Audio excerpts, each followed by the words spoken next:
AI is simply a tool. It's kind of like a bicycle. You can run, but a bicycle helps you get really, really far, really fast. So AI is much of the same. In reality, the people who use your product the most will give the best feedback. Really, really good.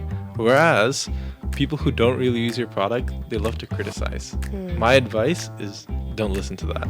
Sam Altman, the CEO of OpenAI, he actually signed my laptop. So if you go to Wikipedia and you go to Sam Altman's page and you look at his signature and you click it, there'll be a link to my profile. Hello, Alan. Welcome to channelim.com. It's a pleasure to have you here. Let us know, give us a quick introduction about yourself. Yeah, my name is Naliath. I studied computer science at Stanford University. I left to become the founder and CEO of Friday. Friday is an AI company that manages all of your emails in Gmail and automatically handles them for you, so you don't have to do that anymore. We're part of Y Combinator, which is the largest and most successful tech startup accelerator in the world. Comparing to your market competitors, how is Friday different? Yeah, a lot of our competitors in the email space tend to build email clients. So they compete actually with Gmail more so, where they kind of handle everything. We're different in that we're trying to build an assistant. So if someone is busy, maybe they're a founder, maybe they get a lot of emails, hiring a personal assistant is only accessible to the very few. We want to make that accessible to everybody within Gmail itself, so you don't have to leave. Okay, so when you say that emails are what Friday handles, there could be sensitive and private information. So how does Friday make sure that they are secure enough? Yeah, we take security and user information and handling that extremely seriously. And because we integrate with Gmail, the benefit is that we don't store any of the emails on our end.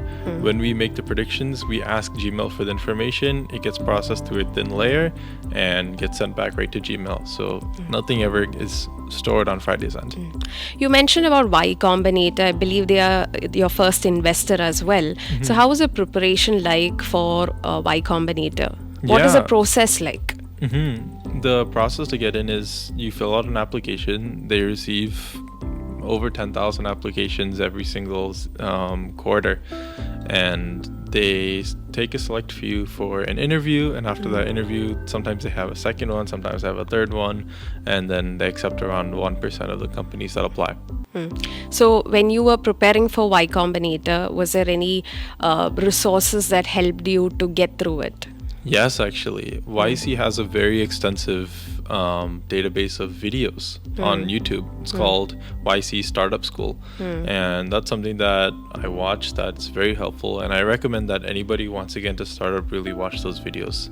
They answer so many questions about the startup world and give you so many great advice and tips that you might not really see anywhere else.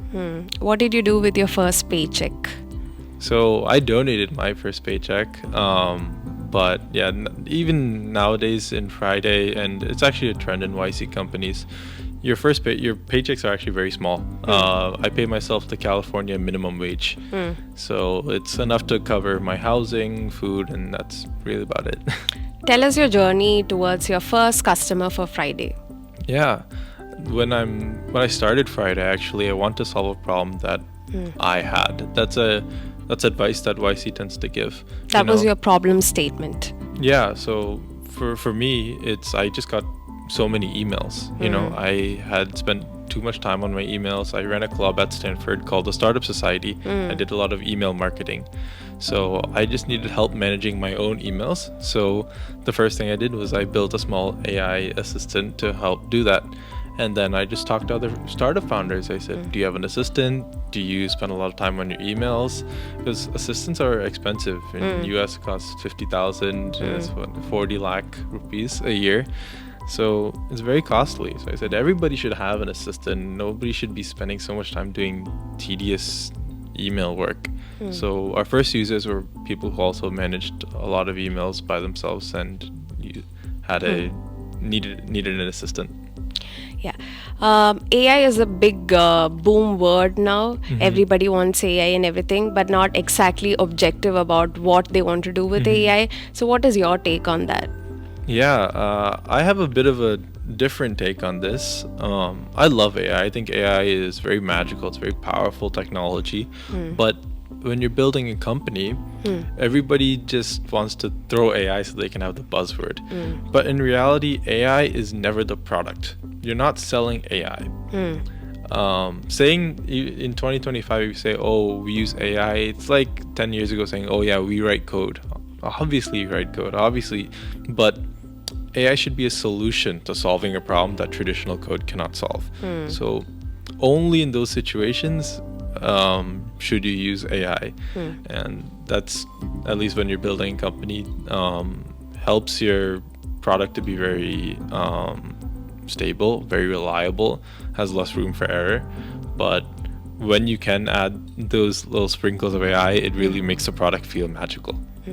You've had some interesting experiences meeting some very celebrity CEOs. Can you share that experience with us? Yeah, it's a bit of a long story, but I met people like Sundar Pichai, the CEO of Google.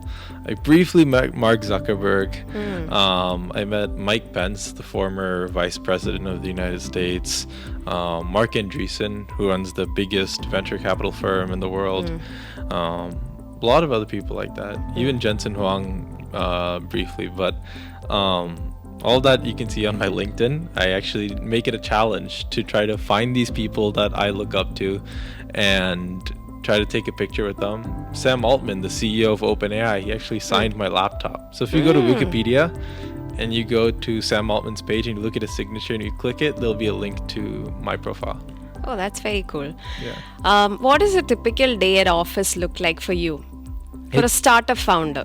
Yeah, the startup lifestyle is pretty unstructured. You know, you have no boss, you have no deadlines, you have investors, but you really have to manage your time. It's something that I spent a lot of time working on, and I could honestly probably be better at. But you wake up in the morning, at least for us, we have a morning meeting, morning sync with our team. So we say, okay, here's what we're going to do today. Here's the goals we're going to have. Here's what we're going to work on. I usually try to find some place to work outside of the home, sometimes in the home if I have meetings, and just work until maybe like 1 a.m., 2 a.m. when I go to bed. What are some of the challenges and blockers that you might have faced in the initial stage of Friday? Yeah, at least technically there's not too many challenges, but when you're building something that's going to be used by regular users, building something that is easy to understand is very difficult. Great design doesn't mean that something looks beautiful, but that it's easy to understand. So my test is that if a child or your grandma can try to figure out how to use a product, then that's a great product. I don't even think our product is there yet, but one company I really look up to in that regard is Apple. You know, they build software that is very simple to understand, very easy to use. And it looks simple, it looks very basic, but really Apple obsesses very deeply over every little interaction, every shape, every corner, every button, to create that sort of experience. It's very carefully crafted. So I show a lot of appreciation to companies that do that well, and it's something I try to do better myself. Where do you see Friday in the next 1 year? Yeah, 1 year is pretty far into the future with the rate that technology is advancing. But our goal is to build a personal assistant, so making that even more accurate, even more helpful is great. Right now, it looks at your emails and says, okay, I see that this is an email from a customer. This customer is asking you a question. I think you should respond. And based on how you've handled other customers' questions, I think you should introduce yourself, say something nice, answer the question, and offer a link to maybe meet if they need some help. And so you see that email, you say, okay, cool, done, and it'll send the email for you. If you get spam, it might say, okay, I think you should unsubscribe from this. I think you should get rid of this email. So it'll do that. So it'll go through all the emails and suggest all the actions to perform, and you can just go, okay. That's what it is right now within Gmail. One thing we want to launch very soon actually is someone you could text. You know, if you have an assistant, your assistant might say, oh, you emailed an investor a week ago trying to get a meeting. They actually responded. Should I respond with your meeting time and should I send this email? You go, okay, yeah, cool. On your phone. So I want to make it so that when you get something important that the AI recognizes is important to you, it'll proactively reach out and say, yeah, here's how I can handle this. So that'll be out maybe in 1 or 2 weeks. So the rate at which startups progress is so fast. So 1 year from now, it could be completely different. Who knows? But the goal is the same, to provide a really great assistant that's very helpful, that saves people's time, especially for those who cannot afford a human personal assistant. So emails in startups, or for that matter any company, it's actually relationship engagement with your clients. So when Friday is really involving with volumes of email on a day-to-day basis, how does support and maintenance work? Yeah, at least when you're building a company, why Combinator actually stresses this really well. You need to really care deeply about your users. All the successful founders really understand the people who use their products and love them deeply. You need to show so much care for these people. You need to understand the problem that they face, which is why it's recommended actually that you solve a problem that you yourself face as well, so you can really empathize. I know what it's like to get a lot of emails. I know what it's like to spend so much time there. So when someone comes to me and says, I get 1,000 emails every single day that I can't even deal with, I spend 10 hours a day in my email, I understand, and I want to help them solve the problem. So I guess to answer the question, really caring about your users and providing support is very important. So when someone wants to use the product, I give them a link. I say, hey, come on a meeting with me. I'll go through your Gmail. We'll empty your entire inbox in 10 minutes. And when I'm done, I give them my own personal phone number. I said, you can text me anytime you want. You can call me whenever you want, even in the middle of the night if you run into any issues. Obviously, they can email me. I'm very responsive there as well. But yeah, almost all of our users have my own phone number, and they reach out to me. They say, oh, I like this feature. Oh, this email I handled really well. That was delightful. Oh, there's a small issue. Maybe you can fix this. Here's a suggestion. And what I find is that in reality, the people who use your product the most will give the best feedback. Really, really good. Whereas people who don't really use your product, they love to criticize. My advice is don't listen to that.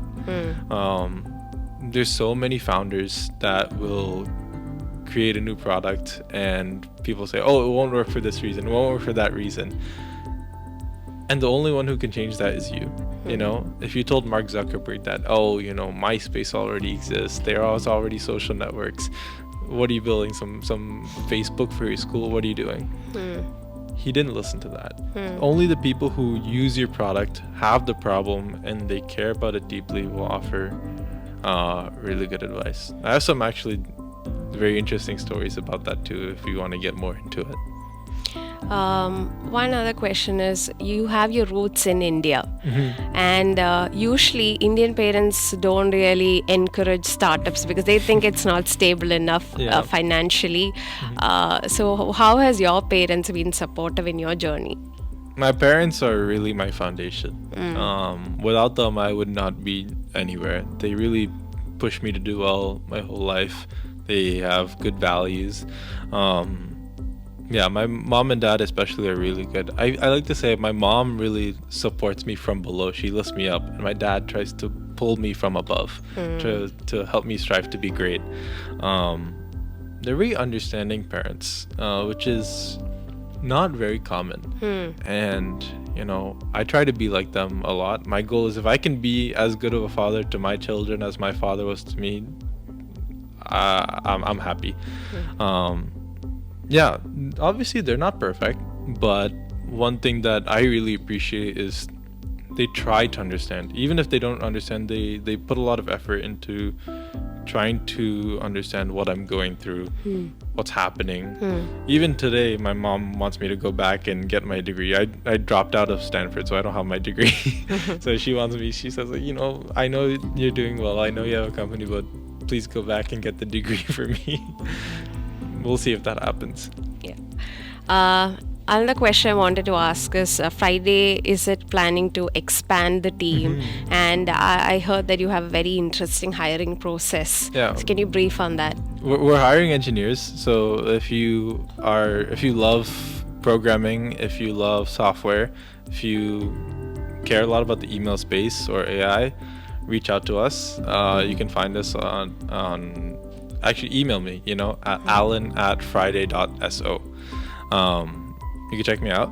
But yeah, when we hire, it's a little bit of an unorthodox hiring process. Most companies, at least large companies, when they hire, they want to look for maximizing engineering talent. So how good are your engineers? You want to hire from the best. But we're a small team. So when we're looking for our first engineers that are not, founding team, it's very important that they have a very diverse skill set. So I kind of went viral and had an infamous post on Twitter where I said, we're hiring engineers, and if you want to work for us, there's only one prerequisite, one rule. You need to have 10,000 followers on some platform, whatever platform it may be. Many people were upset with me. But the reasoning for that is that in the world of AI, a great engineer is no longer limited by speed. You have to be using AI to write code, to develop, and it makes you so much faster. But as a result of that, the AI helps. So I don't need someone who's perfect at engineering. I'm an engineer. We have no lack of engineering talent. What we really need in a startup is attention. Attention is the currency of the future. So people who understand how to get attention, the followers themselves don't really matter, but the process of trying to get 10,000 followers is very difficult. If 10,000 people care about what you have to say, that means your thoughts are valuable. And going through that process, trying to get a following, trying to get an audience, is difficult, and it will change you and it'll help you grow so much as a person. So for engineers who are struggling to find a job, that's actually something I recommend. Post online, put your thoughts out there, try to get a following, watch how it changes you. Some of my friends, they came to San Francisco, they visited, and they said, I'm looking for a job, and they have many followers. Instantly, so many companies reach out and they say, I have a job here, or I can connect you with this person, I have this incubator that you can talk to. So you have a community that will support you, much like a family. One thing I really love about Kerala that I don't see that much in America is the role of the community. The communities are so strong here. Everybody knows each other by name, everybody cares about each other, everybody will support each other. In America, that's not so much the case. You have your family, that's it. You have your friends too, you have your support network, but really leveraging an audience online to help support you is valuable. So we want to hire for people that can understand that and who have that creative ability to know that, okay, if I make this change in my code, what emotion will it elicit from my audience? How will it make people feel?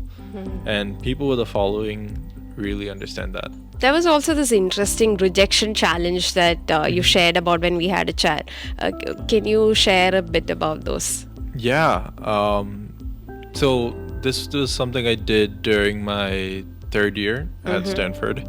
And it's probably the one process that I did that helped me grow the most. It was very simple. I took a look at myself very deeply and I said, I'm someone who is pretty confident and I don't have too many fears, but there's still some things that I'm afraid of. There's still some things I might struggle with, maybe talking to someone big or maybe going somewhere where I'm not comfortable, right? And I said, fear is a very negative emotion. Fear only holds you back. Sure, you should be rational, maybe not do dangerous things, but you should never be afraid of anything. And I said, I need to get over my fear of talking to new people, making new friends.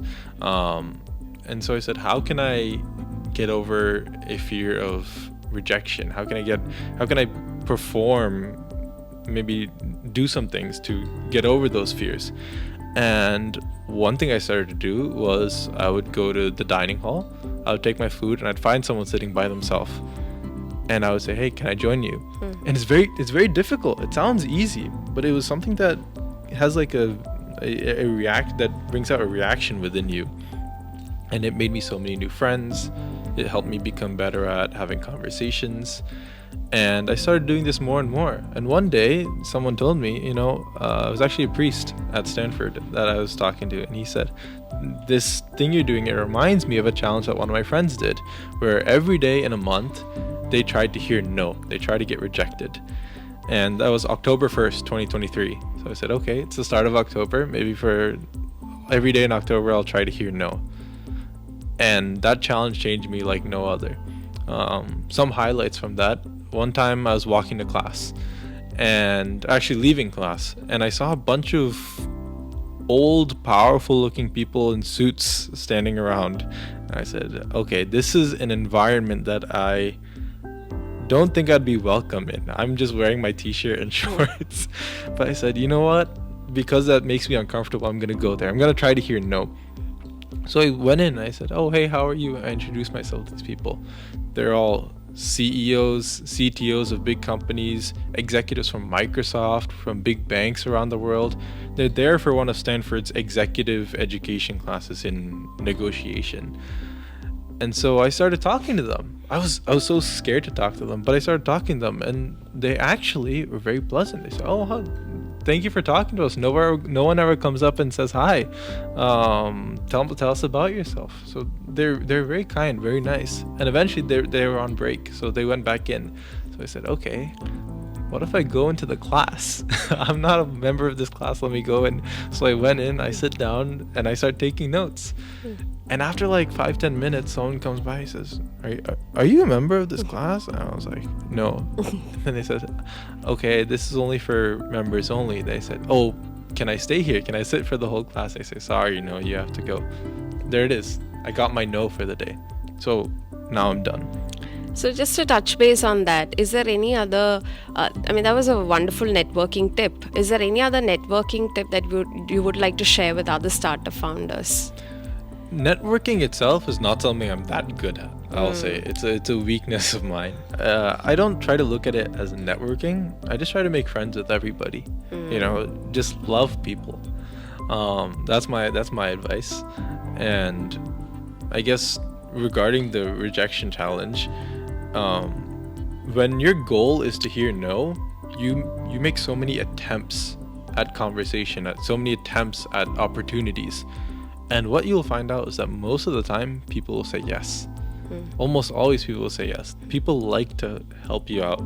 So when you're networking, try to make friends, try to ask people for things. If they say no, it's okay. It just makes you stronger as a person. So everybody is talking about AI and how it's taking over art and creative industry and all of that. Do you see anything that we should be cautious about as in the tech industry with evolving AI? I think a lot of the people who are worried about the dangers of AI, there is some validity in that, but I think a lot of it comes from kind of fear, of something that's intelligent, something that can accomplish a lot of things. But AI itself, I think, is something that's really going to help us.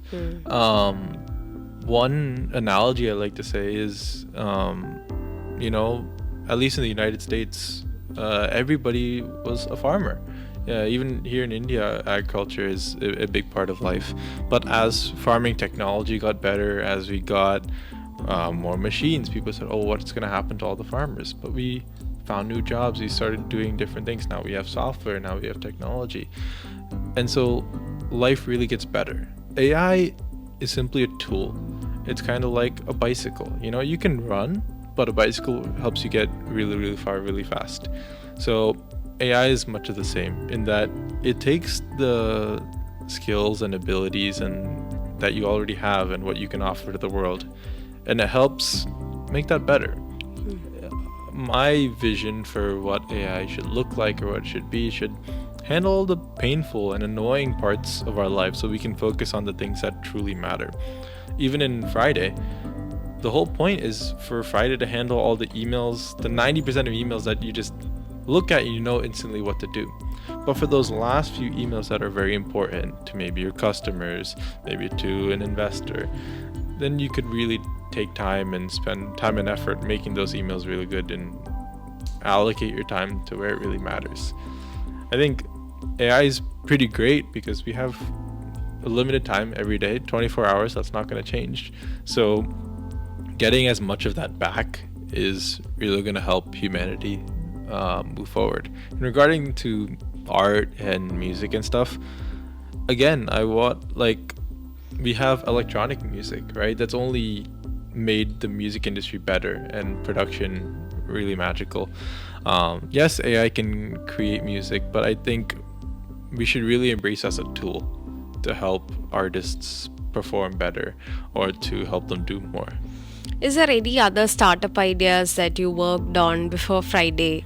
Yeah, actually, one of my first companies is a small company I did in high school. It was called Food Cycle. And the goal was, one problem I noticed in Boston is that there's a lot of food waste. At the end of the day, when restaurants are done serving people, they have excess food, they throw it away. You know, they waste around 40% of the food. That's a number in the United States. And 40 million people, despite that, are still hungry. So I wanted to try to fix that problem. Why are we wasting food when we have hungry people? And the whole goal was, at the end of the day, you track the inventory for these companies, these restaurants, and you say, hey, instead of paying $5 for this, you can pay $2 and pick it up and offload the food that's going to be wasted. So hopefully that helps companies make a better profit. It reduces the waste. And one mistake I made actually was I spent many months working on this. I learned how to build apps. I built the whole product and I launched it in February 2020, 1 month before COVID started. So my advice there is, when you have an idea, try to get it out as fast as possible. Try to get feedback as fast as possible. That's a mistake I made so many times. That changed for Friday. We built something in 2 days. We got it out. We got users, and that helped us get into Y Combinator. But yeah, nowadays I think there's a company that's doing the same thing as what Food Cycle was once doing, and they're doing very well. So I'm glad that that's happening there. As we wind up this wonderful session, is there any, let's say, 3 advices you would give to young founders who are starting out? Yeah. One thing I would say, before I was talking about feedback and receiving feedback, getting negative feedback can be discouraging. That's part of the reason why I recommend doing that rejection challenge. Try to ask people for things until you hear no. You get used to feeling uncomfortable and it no longer hurts you. So that's part of it. And regarding the feedback, anybody can tell you that an idea is not going to work. Anybody. But only someone very talented can tell you how it will work. I had a encounter with Eric Schmidt. He was the former CEO of Google. And we were at a hackathon, which is a programming competition. And we were told, okay, all of you need to come up with an idea and you need to pitch it to Eric. And Eric will give feedback. And I would hear some of these ideas and I would think, oh, that's not going to work for this reason. It has this problem. But Eric would say, okay, here's how you can change it and make it gold. Here's how you can reach 1 million people. If you change this, it'll be $1 billion company. Anybody can take a brick and say, oh, this is a brick, it's not good. But only someone truly brilliant can take this and say, here's how you turn it into gold. That was a very magical moment. He would take an idea instantly, give value, add value to it. So when you find those people in your life, really listen to them, really take in that advice. Do you have any mentors that you look up to? Of course, when I when I was actually getting into Stanford, my interviewer, he reached out to me, he stayed in touch with me, he helped me out so much. Even nowadays, some advice that I received is, I saw this one guy, he said, my mentors are Elon Musk, Mark Zuckerberg, and Steve Jobs. What I do is, when I have a problem, instead of asking them, I think about, how would I ask them? How would I describe the problem? How would I describe everything I've tried in a way that doesn't waste their time? He actually doesn't know any of them, but going through that process will reveal answers to you that you otherwise might have missed. I think the last thing is, for someone who wants to really be serious about entrepreneurship, try things that you're passionate about. Y Combinator isn't in India yet. I think they might have plans to, but Kerala Startup Mission I would highly recommend, because they also provide similar support to startups. I think it's really great. But to really find a problem that you care about. Don't pick problems because it'll make money, or don't pick problems because you think it'll be big or successful.